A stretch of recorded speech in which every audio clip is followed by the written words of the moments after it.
today I'm talking about all 3 films in the A Christmas Prince series.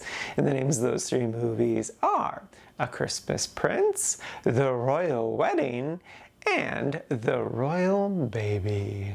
First up is A Christmas Prince. This is a 2017 movie starring Rose McIver, and the basic premise is this young journalist gets sent to this country in Europe because the king has died. So this is like her big break in the writing world, as well as this big event for this country. And it's a cute little movie. Rose made this when she was on iZombie. I was a fan of iZombie. I've more recently watched her on Ghosts, but she's just as charming as ever. Like, she really made the movie. What makes this movie work is just her constant charm. And the movie also just isn't afraid to poke fun at itself. It's silly, it's goofy, it knows that it's a silly, goofy Christmas movie. So she like kind of sneaks her way into the royal castle, and she ends up gaining the trust of the sister first, which I think was a very smart move. So then we're kind of just like learning about the future love interest secondhand as a way to kind of like build him up and just kind of add to the mythos of who he is before we actually like fully meet him and get to know him as his own individual person. Though I do think the prince himself was a bit undercooked. He has such analysis paralysis about if he wants to actually be the king. He just can't decide. Once it's finally revealed why he's so indecisive, it's kind of a nothing burger. Like, there is a good reason for there to be conflict there, but he just doesn't know about it. Which, like, that conflict was really interesting, and I was honestly surprised by that turn. It made a lot of sense, but I didn't see it coming, and neither did the prince. Overall, it was definitely a fun, cute, harmless little movie. It was a pleasant experience that serves the purpose of just being a nice little Christmas movie. I did think it was really funny how British everyone was. So yeah, no, I quite enjoyed this film. It was fun, it was cute, it was adorable. It didn't really break the mold, but I still had a good fun time with it. So yeah, if you want a nice harmless little Christmas movie, look no further. This is a nice charming little experience.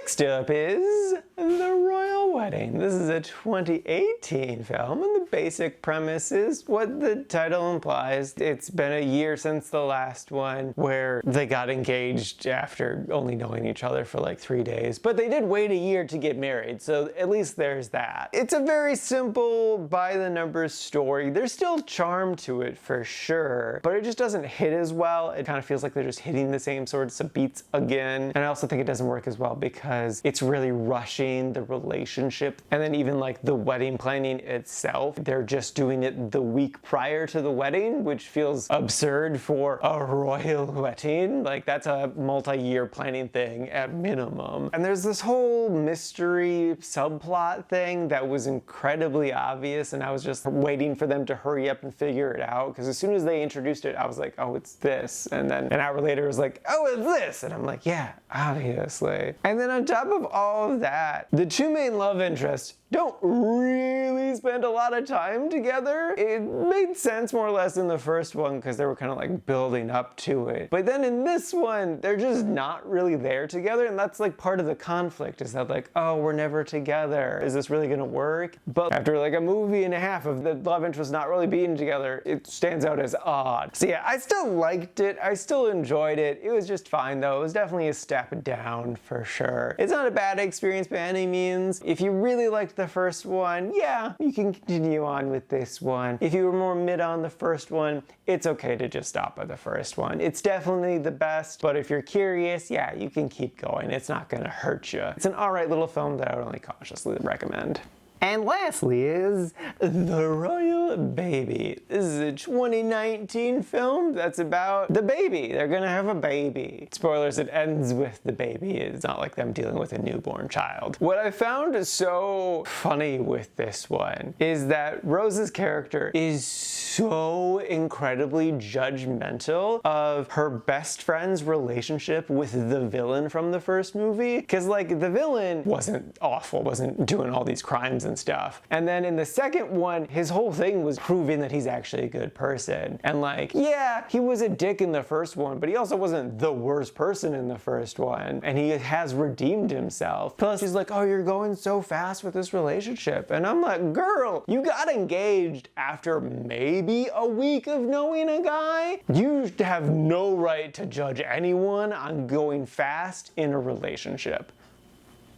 The story itself was very by the numbers, straightforward. I've definitely lost steam with this series by this point. And then like there's a whole thing with a treaty between two countries and it goes missing, and it's super important that it's going missing because that's like the central conflict. But then they also kind of don't care that it's missing and just kind of like go frolicking and doing stuff. I'm very convinced that they'll just find the thing eventually. It was supposed to be important, but also just wasn't even kind of important at times. So there's just an unevenness there. And then like the whodunits to who stole the treaty felt very out of left field. I don't know if they ever hinted at it. If they did, I completely missed it. They spend most of the movie going after the one wrong lead. That was very obviously not going to be what the answer was. This wasn't a bad movie. I still liked it. It's just on the bottom half of the liked. I would say that this movie in particular, but kind of all of these movies, are really just like, it's Christmas time, you're with your family, you guys are like doing a puzzle or something, and you want some Christmas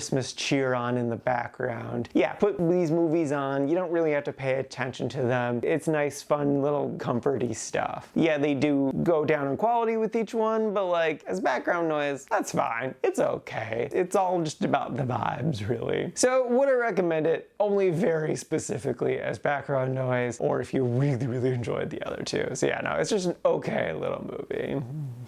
Alrighty, now for today's rankings. First up, we got A Christmas Prince, sitting number 56 in the quite like section. And then after that is The Royal Wedding, sitting number 72 in the liked section. And then bringing up the rear is The Royal Baby, sitting number 81, again in the liked section. And this is out of a total of 111 old movies so far this year.